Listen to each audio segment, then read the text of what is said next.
14 अक्टूबर 1956 को आज ही के दिन धम्म की दीक्षा ली थी और पूरी दुनिया को मानवता का संदेश दिया था। उनके साथ लाखों लोगों ने धम्म की दीक्षा ली और देश में और देश से बाहर धम्म का फैलाव हुआ। आज हमारी पार्टी ने इस महत्वपूर्ण दिवस पर, क्योंकि मुझे यहाँ दीक्षा भूमि भी आना था, प्रबुद्ध सम्मेलन बुलाया है। जो प्रबुद्ध सम्मेलन हम लोग उत्तर प्रदेश में कर रहे हैं सभी मंडलों में। आज महाराष्ट्र के पढ़े लिखे कर्मचारी, अधिकारी, बुद्धिजीवी, चिंतक, पत्रकार, एडवोकेट, रिटायर्ड कर्मचारी, उन सबको हम लोगों ने बुलाया है कि महाराष्ट्र में मूवमेंट को कैसे आगे बढ़ाया जा सकता है। महाराष्ट्र क्रांति धरा है और यहाँ हमारी राजनीतिक मूवमेंट बहुत कमजोर है। उस राजनीतिक मूवमेंट को कैसे ताकतवर बनाया जाए, क्योंकि समस्या यहाँ पे कम नहीं है, समस्या यहाँ बहुत है। मैं जब भी आता हूँ मेरे पास कोई ना कोई खड़ा होता है कि इस शहर में हमारे घरों पे बुलडोजर चल के वहां नई कॉलोनियां बना के, नए जो है मॉल बना के हमें निकाला जा रहा है। इतनी समस्या मैं जब भी आता हूँ। अब तो कास्ट अटोरिटी बढ़ने लगी, तो ये तय हुआ है कि आजाद समाज पार्टी का विस्तार जो है वो यहाँ महाराष्ट्र में भी बहुत तेजी से किया जाए। इसलिए प्रबुद्ध सम्मेलन बनाया कि बैठ के चर्चा करें किस तरह से हम लोग इस मूवमेंट को आगे बढ़ा सकते हैं। सर, बिहार में चुनाव हो रहे हैं, आपकी पार्टी की क्या भूमिका रहेगी? बिहार के चुनाव पे आज प्रदेश की टीम निर्णय लेगी और शाम तक वो मीडिया के सामने आ जाएगा।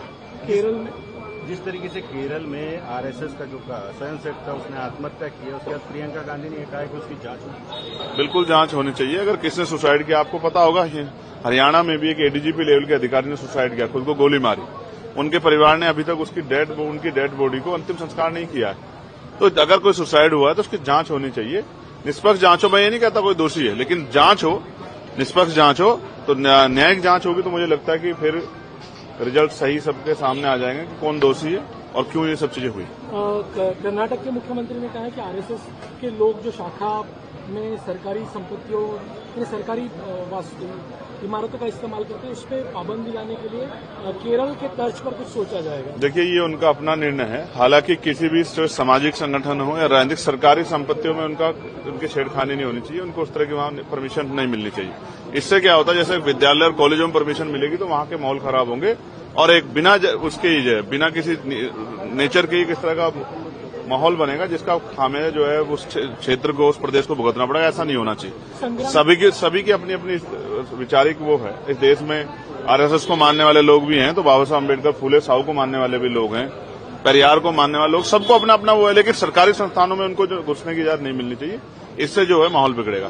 संग्राम पाटिल करके विधायक है एनसीपी के यहाँ, उन्होंने हिंदुओं से अपील की कि मुसलमानों से दिवाली की कोई खरीदारी न की जाए। ये घटिया सोच है। ऐसी घटिया मानसिकता को संविधानवादी पसंद नहीं करते हैं। ये सब मिलजुल के बना हुआ है। वो बहुत, उनके जो मुख्यमंत्री हैं उनसे पूछना कि देश की आजादी में किस किस का योगदान है, शायद वो जवाब दे पाए।